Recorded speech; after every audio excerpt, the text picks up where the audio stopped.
Bueno, vamos a hablar de tumores más frecuentes de los dedos y vamos a hablar de lo que consideramos que pueden ser tumores. Me he dejado uno, que son los tumores neurológicos nerviosos, que yo tengo uno. Yo tengo un neuroma en un colateral, que un día de estos Jordi me lo ha de sacar porque me duele bastante, ¿no? Y este precisamente, que lo tenía muy a mano, nunca mejor dicho, pues no lo he incluido. ¿Eh? ¿Qué pasa?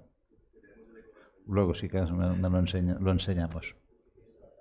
Bueno, vamos a hablar de todos estos, de todo esto. Es un hallazgo frecuente en la clínica diaria. No hay semana que no nos pregunten por hacer una ecografía en un dedo porque tiene una tumoración.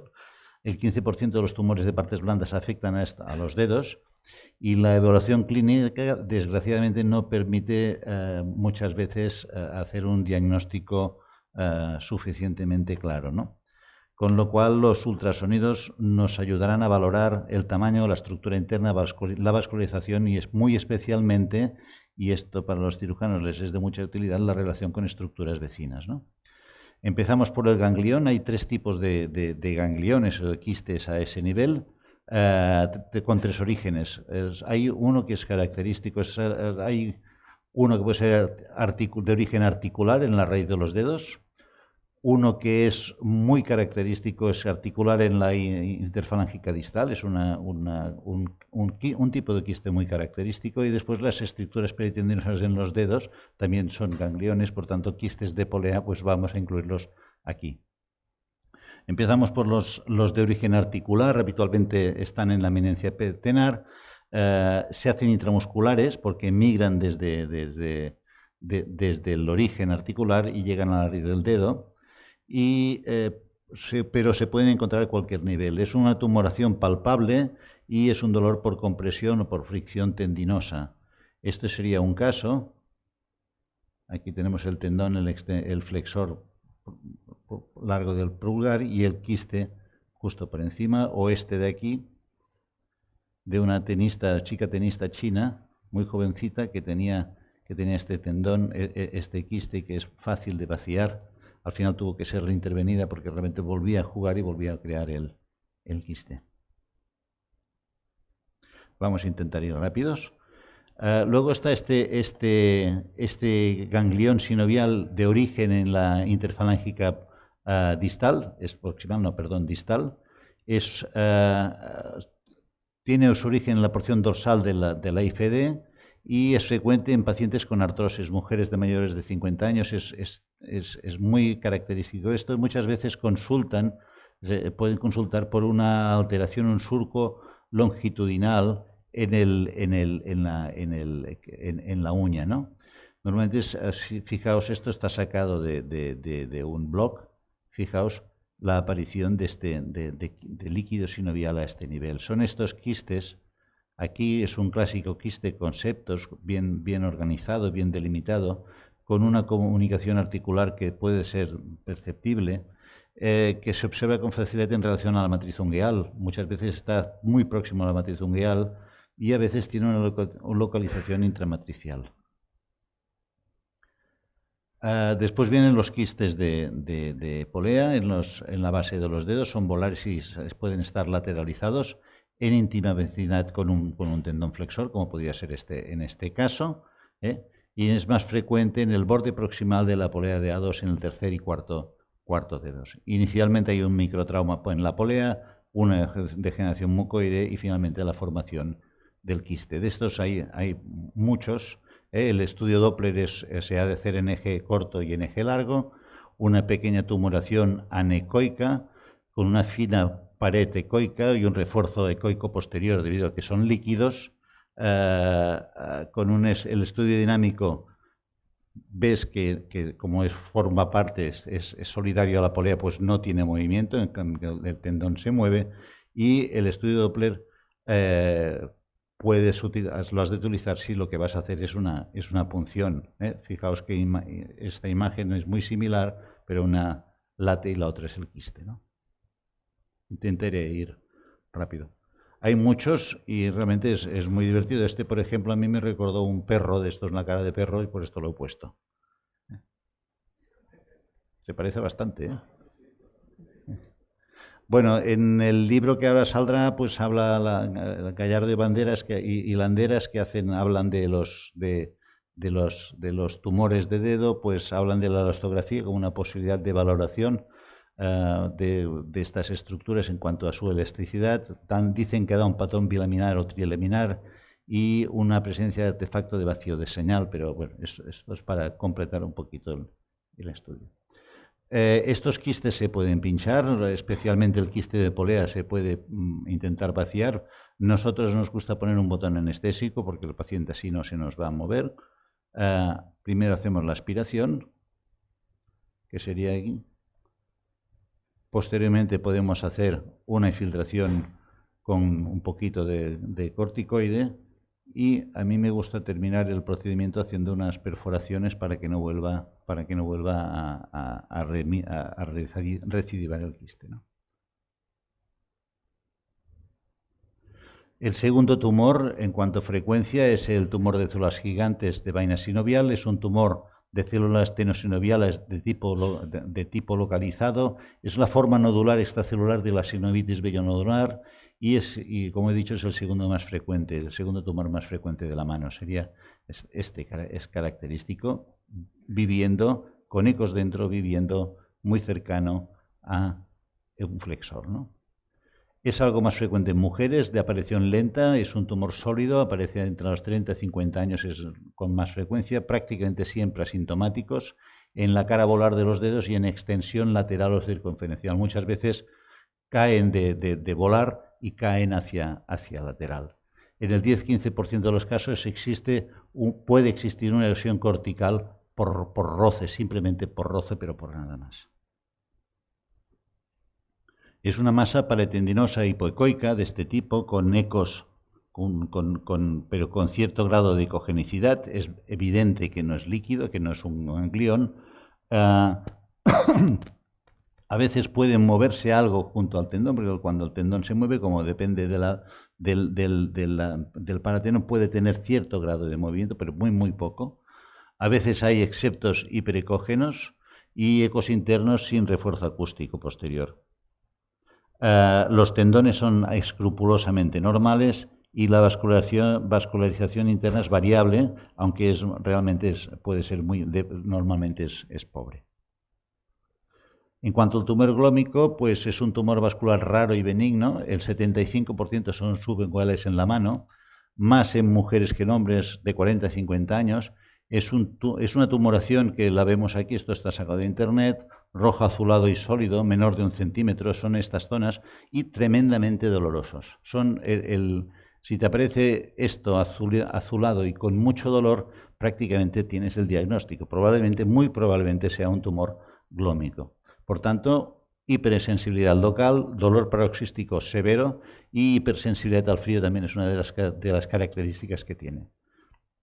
La presión directa es dolorosa, es una putada, con perdón, y el tratamiento obviamente es quirúrgico. Como son subunguales, pueden haber erosiones en el perfil óseo, justo por debajo pueden haber perforaciones de este tipo. El tumor glómico, el cuerpo glómico es una estructura que regula el flujo sanguíneo y controla la temperatura de las partes sacras del cuerpo y actúa como una válvula y regula un poquito en función de la temperatura ambiente, pues regula de esta manera el flujo de las zonas sacras. Se considera que es una amartoma, parece ser, yo no lo sabía, es una hiperplasia del cuerpo glómico neuromioarterial. Esto es lo que ponen los libros, ¿no?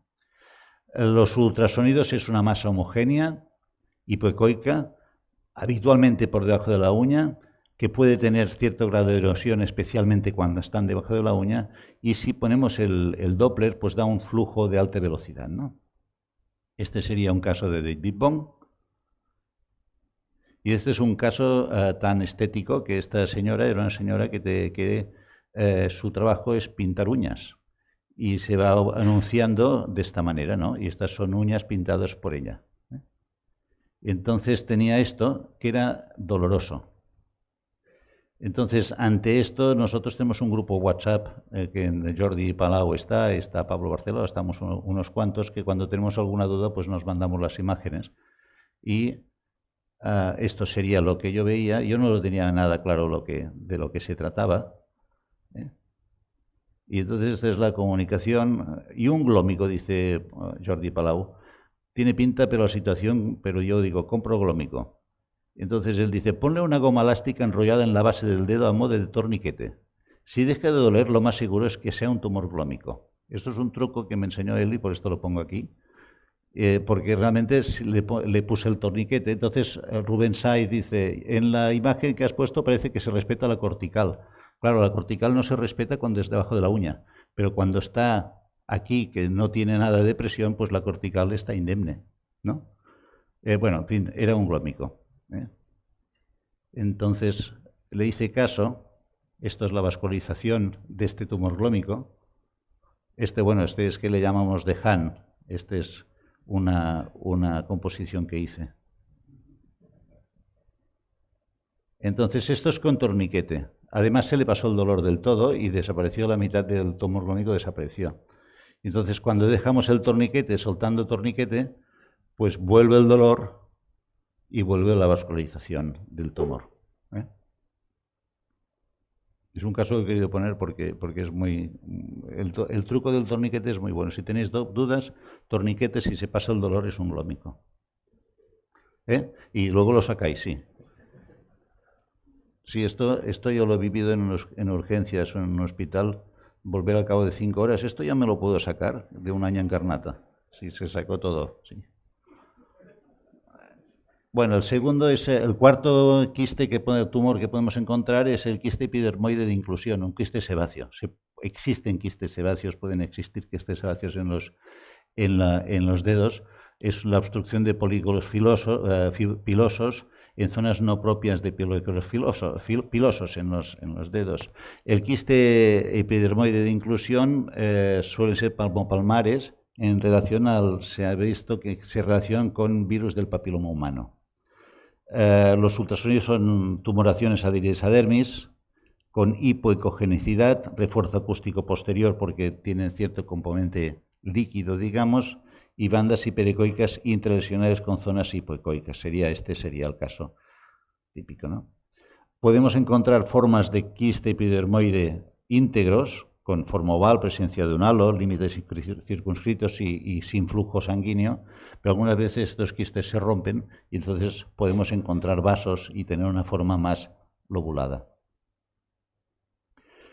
Otra de las cosas que se pueden encontrar algunas veces son encondromas, son neoplasias benignas de tejido cartilaginoso en niños o adultos jóvenes, normalmente en el AF1 o en metacarpianos. Esto es del libro que vamos a sacar de Gallardo de Landeras, en donde enseñan una de las características de la ecografía. La ecografía puede ver simplemente, como en este caso, insuflación con aumento del volumen y de convexidad, o una cortical irregular sin afectar tejidos, o una reacción perióstica. Entonces, esto sería un perfil de un tipo de estos de encondroma con la ecografía. Y finalmente, cuerpos extraños. Todos son hiperecogénicos con mayor o menor artefacto de cometa posterior, que es lo que nos va a definir más qué es un cuerpo extraño, dependiendo del tamaño del material. Los cuerpos extraños metálicos o de vidrio tienen una escasa reacción inflamatoria, no así los orgánicos, de origen orgánico, como pueden ser astillas y muy especialmente espinas vegetales, en donde puede haber una grave reacción y además pueden migrar, pueden tener cierto grado de migración del propio cuerpo extraño. Los ultrasonidos generalmente vemos una línea hiperecogénica con un artefacto en cola de cometa posterior que hemos dicho que es variable, un halo hipoecoico alrededor inicial a las 24 primeras horas y tejido hipoecoico rodeando el cuerpo extraño y vascularización como respuesta inflamatoria si el cuerpo extraño ya lleva una temporadita, ¿no? Hay que valorar la relación con vainas tendinosas porque a veces puede provocar tenosinovitis o incluso artritis sépticas. Los ultrasonidos pueden guiar la extirpación percutánea de estos cuerpos extraños. Y con esto, nada más. Muchas gracias. Bien. Aquí vemos la segunda posibilidad desde el punto de vista del impacto, es decir, no estamos hablando ya de un problema puramente mecánico, sino una alteración en el propio canal. Es decir, lo que se produce aquí en la zona de paso del canal, el ostrigonum nos ha producido una sincondrosis con unos osteofitos marginales, estos osteofitos marginales que se ven muy bien en la endoscopia, como realmente están atrapando el propio flexor del alucis longus por el estrechamiento que produce consecutivamente en la zona de paso el tendón y el hueso. Ecográficamente, si realizamos estudios en esta zona, nos podemos encontrar estos engrosamientos desde el punto de vista tendinoso y especialmente si hacemos cortes longitudinales y barridos longitudinales, ya vemos la superficie desde el punto de vista del hueso, cómo produce un encallamiento a nivel de la parte posterior del tobillo en una zona que tenemos que explorar entre la zona posterior del calcáneo y la zona de la sincondrosis de los trigonum en zona posterior. Ya vemos el atrapamiento posterior que se produce en el corte longitudinal o incluso en el corte transversal. Ya vemos las espículas que se forman en esta zona posterior del trigonum y la dificultad de paso que tiene ya un poco más a nivel distal, inmediatamente por debajo del nervio tibial en su decusación en los dos plantares. Así sigo yo.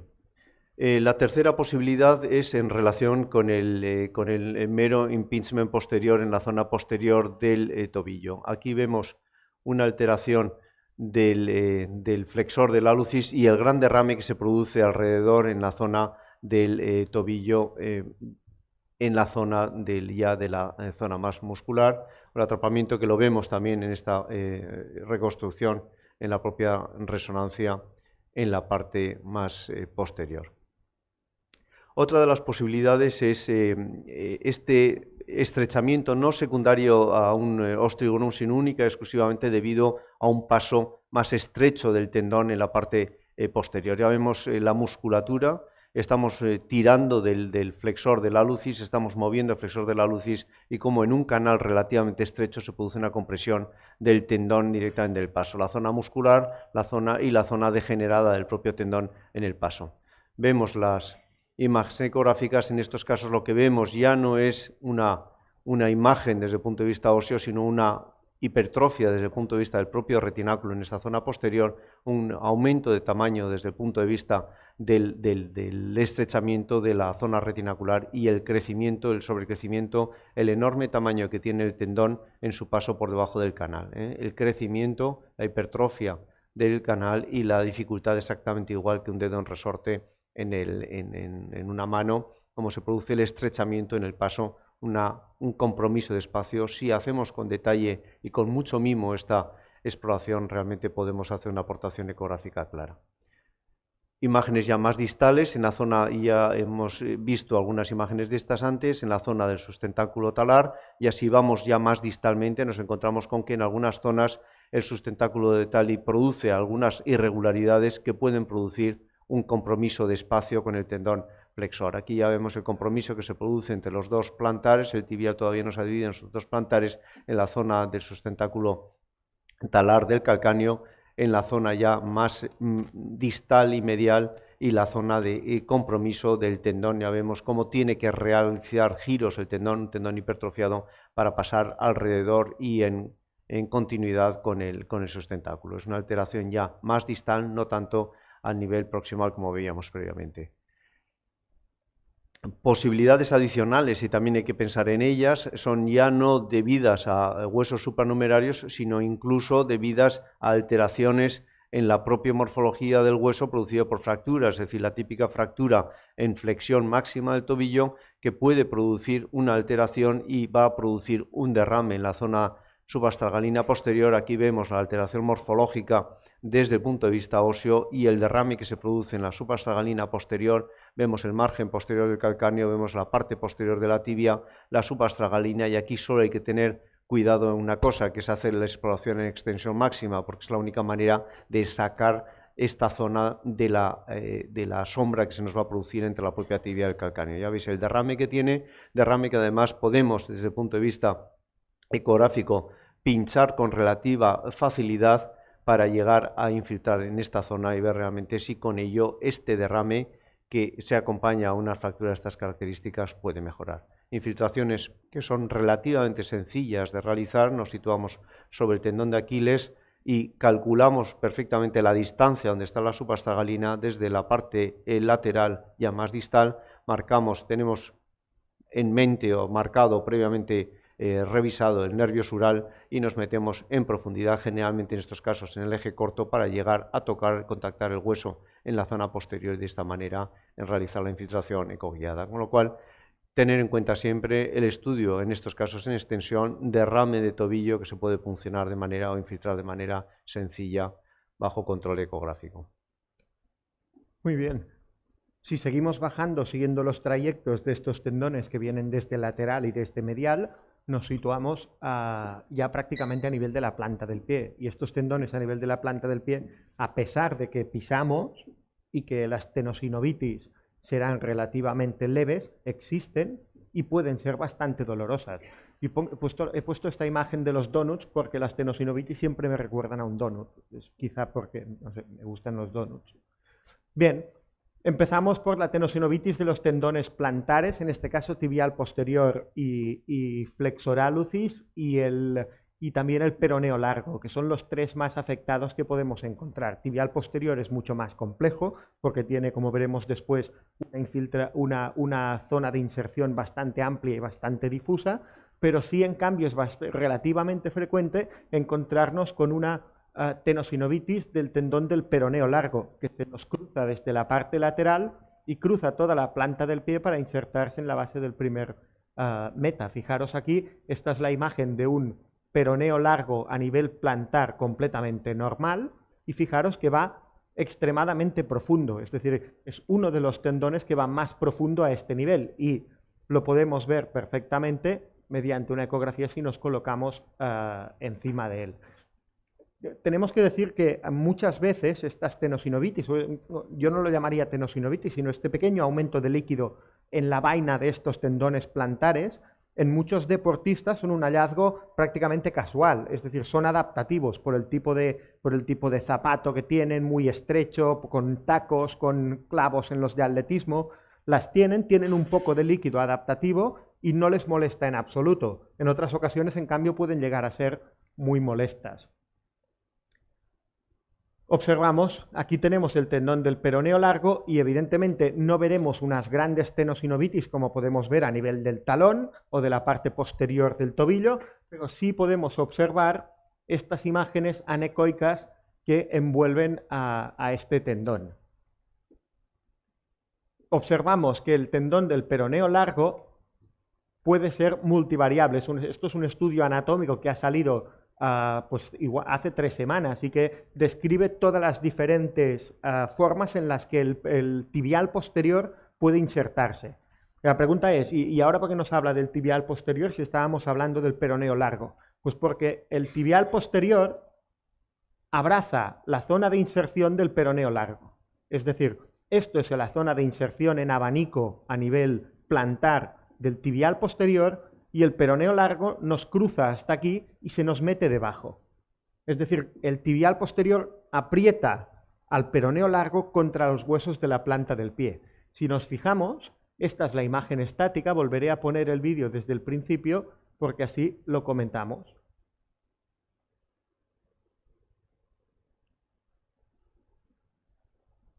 Bien. Ya está, ya. Fijaros, aquí lo veo en transversal y me coloco longitudinal al tendón del peroneo largo. Y fijaros que tiene una tenosinovitis relativamente marcada a pesar de la compresión que se ejerce al caminar. Se localiza, evidentemente, a nivel retromaleolar, continuando su paso hacia plantar, y desde ahí se va siguiendo. Nos encontramos a nivel de resonancia magnética, ¿veis cómo parece un donut? Nos encontramos con imágenes de estas características en resonancia magnética, y esta cantidad de líquido, pues evidentemente si es de esta magnitud, evidentemente cuando pisas esto duele y molesta bastante además.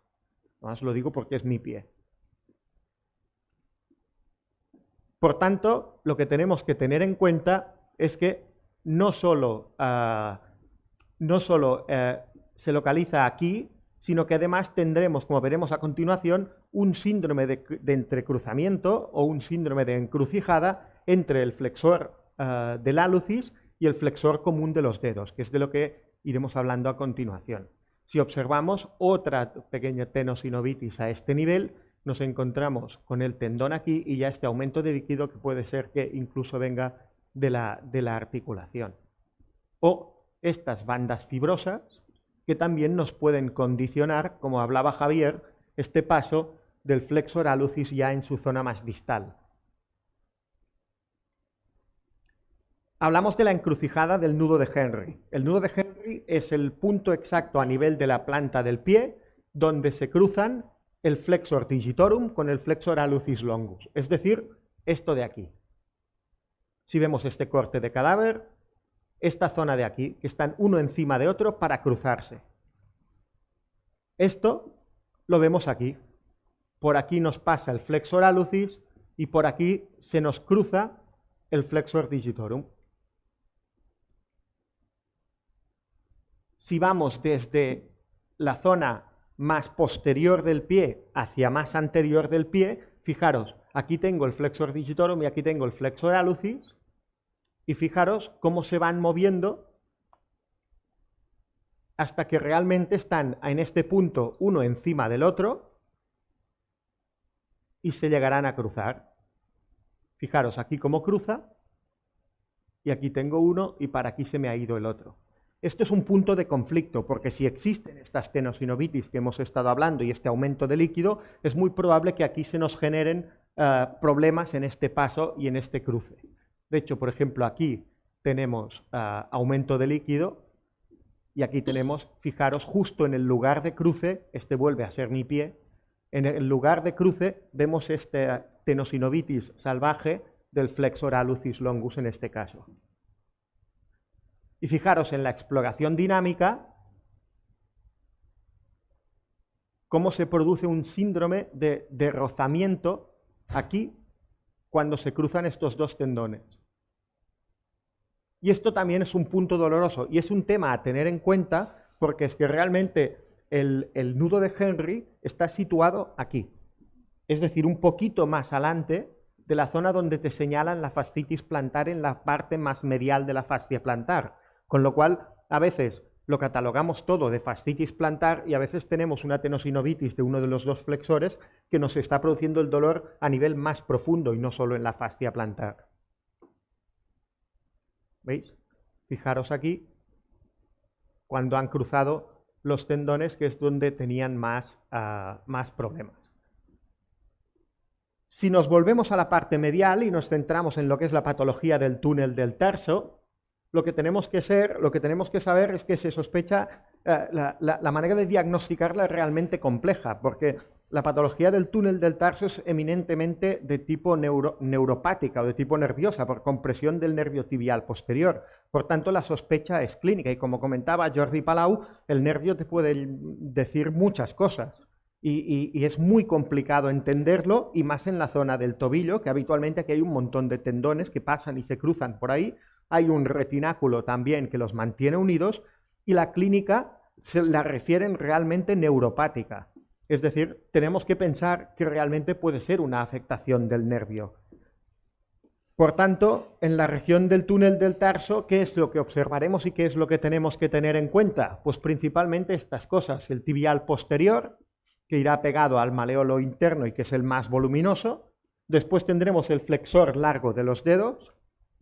Después el flexor largo del primer dedo, retináculo medial y el paquete básculo nervioso. Estos son todas las estructuras que nos encontraremos a nivel del túnel tarsiano que nos encontramos aquí.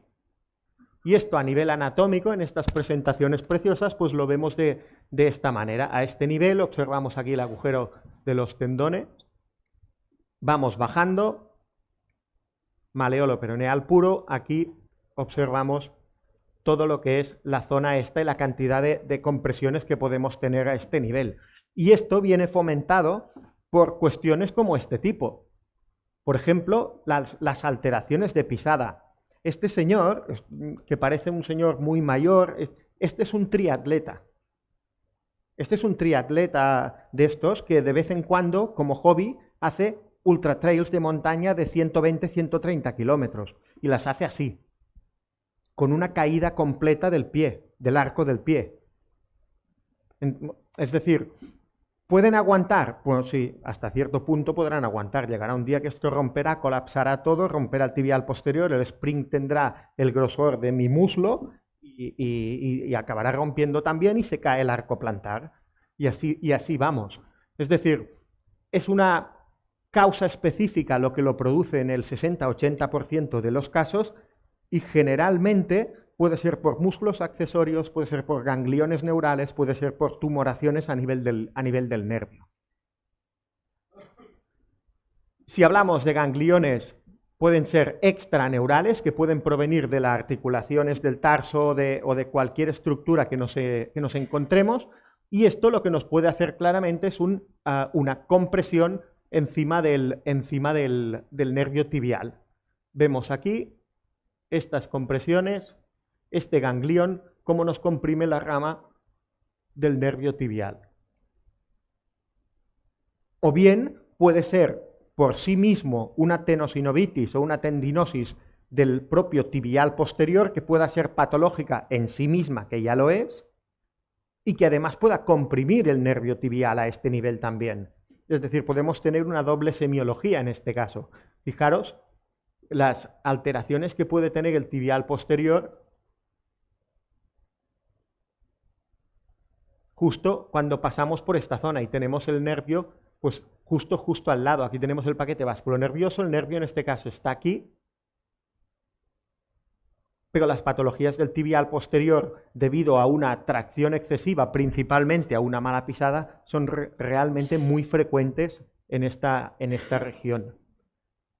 Y finalmente, los gangliones que son intraneurales, es decir, tenemos una cantidad de líquido sinovial que sale de la articulación o que puede salir de cualquier estructura que estemos aquí, y este se va colocando dentro del nervio y lo diseca desde dentro. Y estos son los gangliones intraneurales que observamos aquí en las estrellas amarillas que vemos aquí.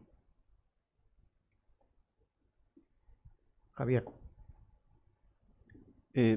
O por otro lado pueden ser también desde el punto de vista interno, es decir, ya vemos que la compresión puede ser tendinosa, puede ser tanto a través de masas externas o esta masa externa que se produce en el propio nervio, es decir, aquí ya vemos en la continuidad los fascículos del propio nervio, esta tumoración benigna del propio nervio, continuándose el nervio en profundidad a nivel distal, que era concretamente un esvanoma, que son relativamente frecuentes en extremidad inferior, es la tumoración más frecuente con diferencia, y ya vemos cómo está haciendo una ocupación de espacio producido lógicamente por la propia afectación del propio nervio. Si seguimos el nervio en el corte transversal, es muy fácil visualizar estos estos esvanomas, porque producen además, como veis los fascículos, como produce una separación de los fascículos periféricamente, se mantienen los fascículos y el fascículo que produce la tumoración, como lo posteriormente se continúa. Lógicamente esto produce una ocupación de espacio, además intrínsecamente de una patología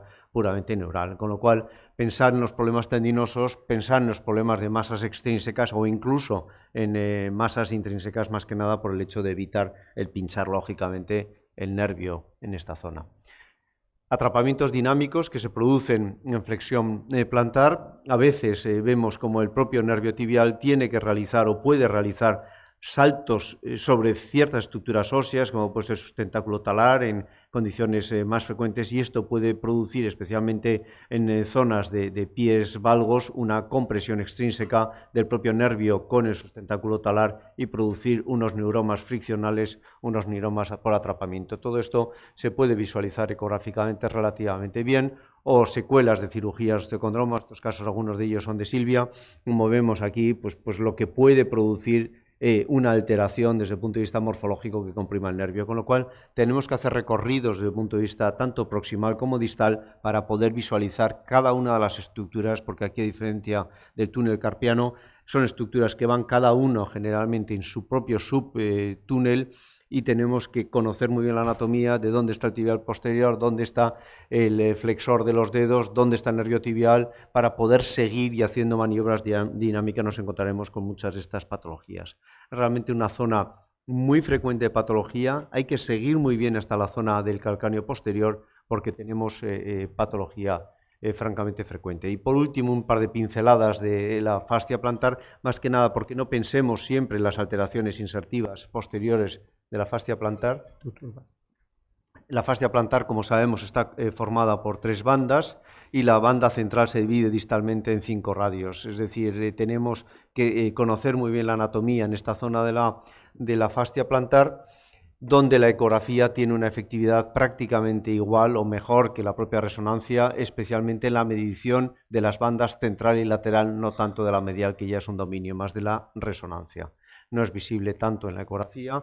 Aquí únicamente desde el punto de vista de exploración, la planta del pie es una zona que es incómoda desde el punto de vista de la transmisión cutánea, hay que utilizar mucho gel por la hiperkeratosis plantar y tener en cuenta de hacer siempre estudios. Desde el punto de vista de roturas nos podemos encontrar roturas parciales o roturas completas, y en las roturas parciales generalmente se producen más en la zona de inserción posterior, generalmente están más asociadas a procesos degenerativos, y la rotura produce, como cualquier otra estructura conectiva que se rompe, un dolor agudo con una tumefacción y un posible chasquido.